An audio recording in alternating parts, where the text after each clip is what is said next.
ସମସ୍ତଙ୍କୁ ମୋର ପ୍ରଣାମ। ପବିତ୍ର ତୁଳସୀ କ୍ଷେତ୍ର କେନ୍ଦ୍ରାପଡ଼ାରୁ ମୁଁ ହରପ୍ରିୟା ଆପଣମାନଙ୍କ ପାଇଁ ନେଇ ଆସିଛି ଆଜି ଏକ କବିତା। କବିତାର ଶୀର୍ଷକ ହେଉଛି ବଡ଼ ଅଜବ ଏ ଦୁନିଆ।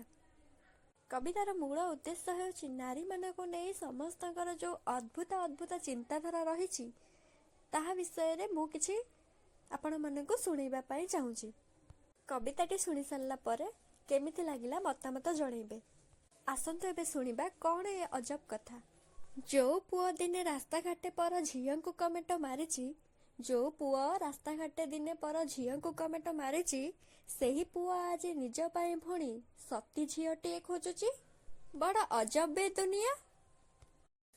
ସ୍ତ୍ରୀଟିଏ ଗଲେ ପରଦା ଆଗକୁ ଯୋଉ ସ୍ୱାମୀଟିକୁ ବାଧୁଛି, ସ୍ତ୍ରୀଟିଏ ଗଲେ ପରଦା ଆଗକୁ ଯୋଉ ସ୍ୱାମୀଟିକୁ ବାଧୁଛି, ସେହି ସ୍ୱାମୀ ପୁଣି ଫୋନ ଧରିକି ଝିଅଙ୍କ ରିଲ୍ସ ଖୋଜୁଛି।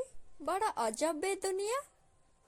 ଯୋଉ ସ୍ୱାମୀ ନିଜ ସ୍ତ୍ରୀକୁ ଶିକ୍ଷିତା କରିବା ପାଇଁ କି ଡରୁଛି, ଯୋଉ ସ୍ୱାମୀ ନିଜ ସ୍ତ୍ରୀକୁ ଶିକ୍ଷିତା କରିବା ପାଇଁ କି ଡରୁଛି, ସେହି ସ୍ୱାମୀ ପୁଣି ନିଜ ସ୍ତ୍ରୀ ଚିକିତ୍ସାରେ ମହିଳା ଡାକ୍ତର ଖୋଜୁଛି। ବଡ଼ ଅଜବ ଏ ଦୁନିଆ।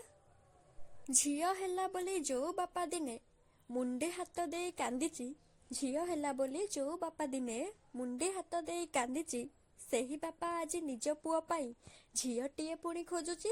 ବଡ଼ ଅଜବ ଏ ଦୁନିଆ। ନାରୀ ପାଇଁ କେତେ ପ୍ରତିବନ୍ଧକ ଯେ ବିଚିତ୍ର ନିୟମ ଆସୁଛି, ସତରେ କେତେ ଯେ ଅଦ୍ଭୁତ ଏସବୁ। ଭାରି ତ ଅଜବ ଲାଗୁଛି, ଭାରି ତ ଅଜବ ଲାଗୁଛି। କ'ଣ ଆପଣମାନଙ୍କୁ ବି ଅଜବ ଲାଗୁଛି ନା? ତ୍ରୁଟି ଥିଲେ କ୍ଷମା କରିବେ। ଭିଡ଼ିଓଟି କେମିତି ଲାଗିଲା ମତାମତରେ ନିଶ୍ଚୟ ଜଣାଇବେ। ରହିଲି, ପ୍ରଣାମ।